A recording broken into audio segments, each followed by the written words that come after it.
ఈరోజు ప్రపంచవ్యాప్తంగా కవితా దినోత్సవం జరుగుతూ ఉంది. కవితా దినోత్సవాన్ని ప్రపంచవ్యాప్తంగా నిర్వహిస్తున్న భాగంగా మనం కూడా ఇక్కడ నిర్వహిస్తాను. ఇటు కార్యక్రమంలో పాల్గొన్నటువంటి అందరూ కూడా అభినందన కృతజ్ఞతలు తెలియజేసుకుంటే ఇటు కార్యక్రమం ఉద్దేశించి కవి పండితుడు పూర్వ గిరిరాజాన్ని మాట్లాడుతూ కోరుతున్నాను.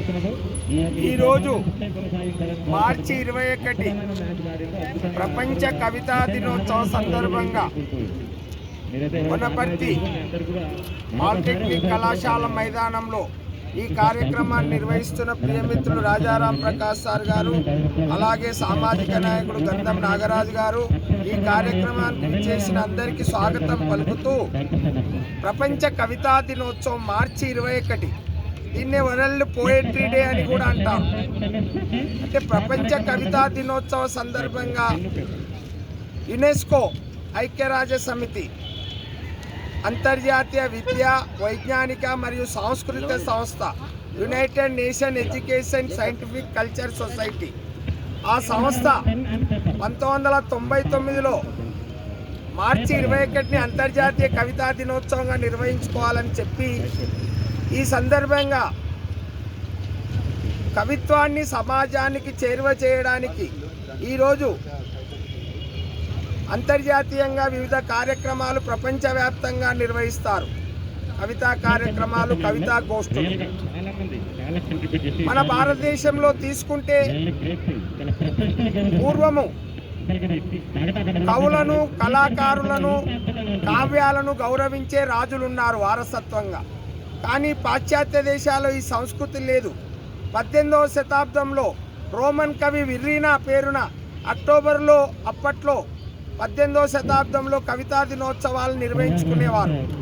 కానీ యునెస్కో ప్యారిస్ 30వ సమావేశంలో మార్చి 21ని అంతర్జాతీయ కవితా దినోత్సవంగా నిర్వహించుకోవాలని తీర్మానం చేసినప్పటి నుంచి మనం మార్చి 21ని అంతర్జాతీయ కవితా దినోత్సవంగా నిర్వహించుకుంటున్నాం. ఈ సందర్భంగా ఈ మార్చి 21 అంతర్జాతీయ కవితా దినోత్సవం.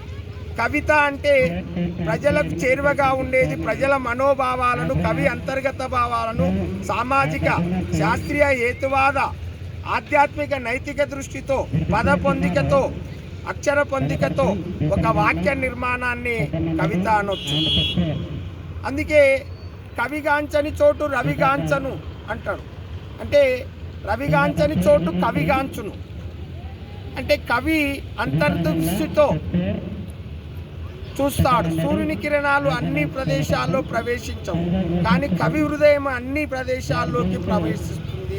అందుకే మనకు ఒక లోకోక్తి కూడా ఉంది, నా ఋషి కురితే కావ్యం. ఋషి అంటే అంతర్దృష్టి కలవాడు, లోతుగా చూసేవాడు.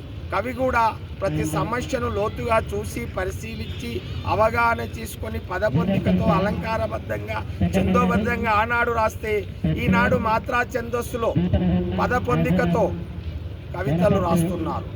అంటే ముత్యాల సరాలు గురుజాడ అప్పారావు తెలుగు సాహిత్యంలో మనకు సరళ పదాలతో, ముత్యాల సరాలతో కవితం. దేశం అంటే మట్టి కాదోయ్, దేశం అంటే మనుషులోయ్ అని చెప్పిన గొప్ప కవి గురిజాడ. మన హైందవ సాహిత్యము, తెలుగు సాహిత్యంలో తీసుకుంటే మనకు రామాయణ కవి వాల్మీకి, రత్నాకరుడు బోయవారు వాల్మీకి ఆది కవిగా. మళ్ళీ తెలుగులో తీసుకుంటే నన్నయ్య, తిక్కన్న, ఎర్రనలు అంటే నన్నయ్య ఆది కవిగా, మహాభారత కవులుగా ఇట్లా. తర్వాత కాళిదాసు, భవభూతి, ఇట్లా చాలామంది సంస్కృతంలో కవులు ఉన్నారు. మన శ్రీకృష్ణదేవరాయలు కూడా అష్టదిగ్గజ కవులను పోషించిండు, వాళ్ళ కావ్యాలను గౌరవించిండు, వాళ్ళని దగ్గరించుకున్నాడు, ఆశ్రయం ఇచ్చిండు. భువన విజయం అనే సభ జరిపిండు, ఆ సందర్భంగా కవులను ప్రస్తుతించిండు. సుతమతి అయిన ఆంధ్ర కవి దూర్జటి పలుకుల కేల కలిగని అతులిత మాధుర్యమయం అంటాడు. దూర్జటి యొక్క కవిత్వాన్ని మెచ్చుకున్నాడు. దూర్జటి శతకం కానీ కాళహస్తీశ్వర శతకం చాలా ప్రసిద్ధమైనది.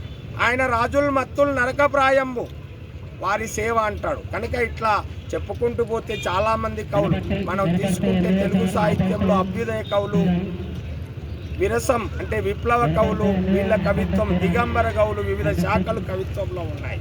అందుకే మనం తెలుగు సాహిత్యంలో మహాప్రస్థానం గొప్ప కావ్యంగా అంతకుముందు వర్ణనలు కవులు వర్ణిస్తే శ్రీశ్రీ ప్రజల బాధలను, వాళ్ళ కష్టాలను కవిత్వ రూపంలో రాసిన మహాకవి. అందుకే శ్రీశ్రీ ఒక గొప్ప మాట అంటాడు, కుక్క పిల్ల అగ్గిపుల్ల సబ్బు బిల్ల కాదేది కవిత కనరం అంటాడు. కనుక కవిత్వం రాయాలంటే ప్రతి వస్తువు మీద రాయొచ్చు, ప్రతి అంశము మీద కవిత్వం రాయొచ్చు. అందమైన వస్తువులే కాదు, అన్ని వస్తువుల మీద కవిత్వం, ఏది కవిత్వంలో హీనమైనది కాదని చెప్పాడు. గుర్రం జాషువా చాలా కావ్యాలు రాశాడు. గబ్బిలం గొప్ప కావ్యము. తర్వాత ముంతాజ్ మహల్, ఇట్లా ఈ ముంతాజ్ మహల్, ముక్కుపొడి వ్యవస్థ, చార్మినార్ అందం, ఇట్లా ఇవి కాదు కవితకు. కనుక ప్రపంచ కార్మికుల హృదయాలు అని శ్రీశ్రీ రాసింది. కనుక ఈరోజు కవితా దినోత్సవంగా ఎందరో కవులు ఈ తెలుగు సాహిత్యాన్ని, ప్రపంచ సాహిత్యాన్ని సుసంపన్నం చేసిండు. అంటే ఒక భాష యొక్క విలువలను కవిత ద్వారా తెలియజేయవచ్చు. తెలుగు సాహిత్యంలో విశ్వనాథ సత్యనారాయణకు, తర్వాత సినారేకు, తర్వాత రావూరి భరద్వాజకు అతి గొప్ప జ్ఞానపీఠ అవార్డులు కూడా వరించినాయి మన భారతదేశంలో సాహిత్యంలో. కనుక మనం ఈరోజు సాహిత్యాన్ని ఏ కవి అయినా ప్రజల చేరువకు తీసుకొని సాహిత్యంలో చదవడం, రాయడం, ప్రచురించడం, బోధించడం అనేటివి ముఖ్యమైనవి.